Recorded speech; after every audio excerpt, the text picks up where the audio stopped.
नमस्कार दोस्तों, study for civil के यूट्यूब चैनल पे आपका स्वागत है। पीटी एक्सप्रेस में आज हम पॉलिटी से 5 प्रश्नों की चर्चा करेंगे। यह 5 प्रश्न प्रारंभिक परीक्षा के लिए महत्वपूर्ण होंगे। तो आइए पहला प्रश्न देखते हैं।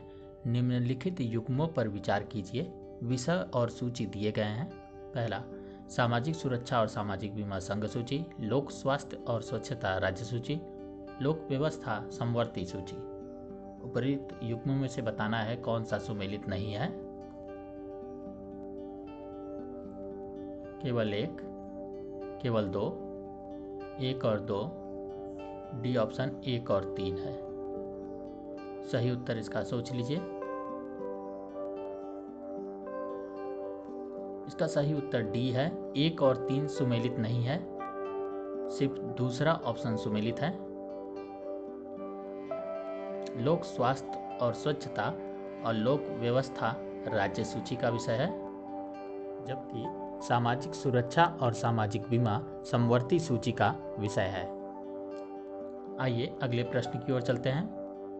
उच्चतम न्यायालय के संदर्भ में निम्नलिखित कथनों पर विचार कीजिए। पहला, उच्चतम न्यायालय का कोई सेवानिवृत्त न्यायाधीश भारत के राज्य क्षेत्र के भीतर किसी भी न्यायालय में या किसी भी प्राधिकार के समक्ष अभिवचन का कार्य नहीं करेगा।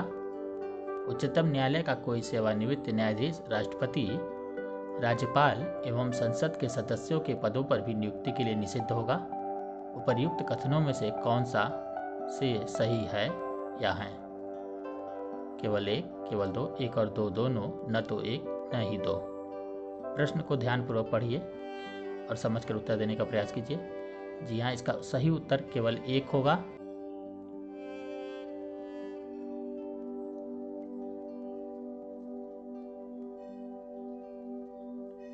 अगले प्रश्न की ओर चलते हैं।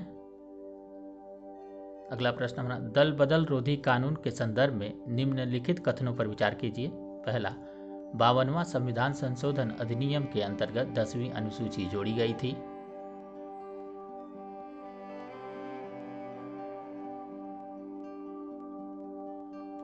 दूसरा, इस कानून के तहत संसद या राज्य विधानमंडल के किसी मनोनीत सदस्य की सदस्यता रद्द कर दी जाती है यदि वह मनोनयन के 6 माह की समाप्ति के पहले किसी राजनीतिक दल में सम्मिलित हो जाता है।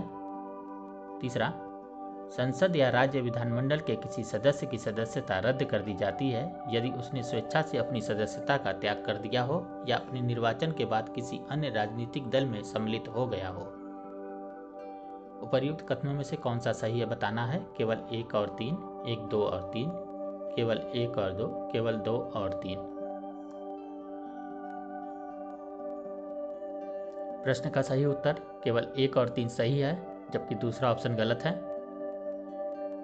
6 माह की समाप्ति के बाद होता है, पहले नहीं।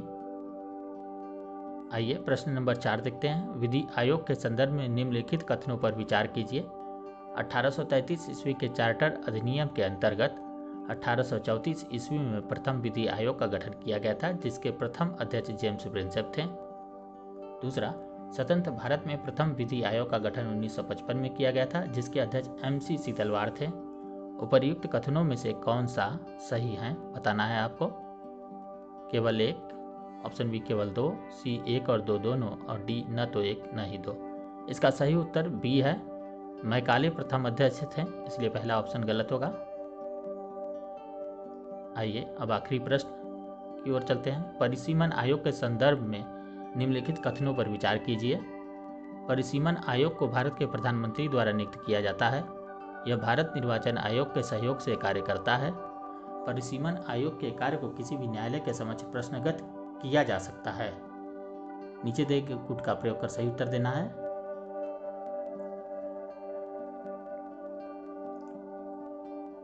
इसका सही उत्तर सी है, केवल 2।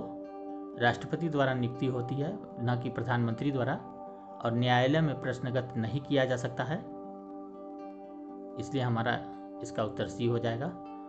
आपको हमारा यह वीडियो कैसा लगा कमेंट बॉक्स में ज़रूर बताएं।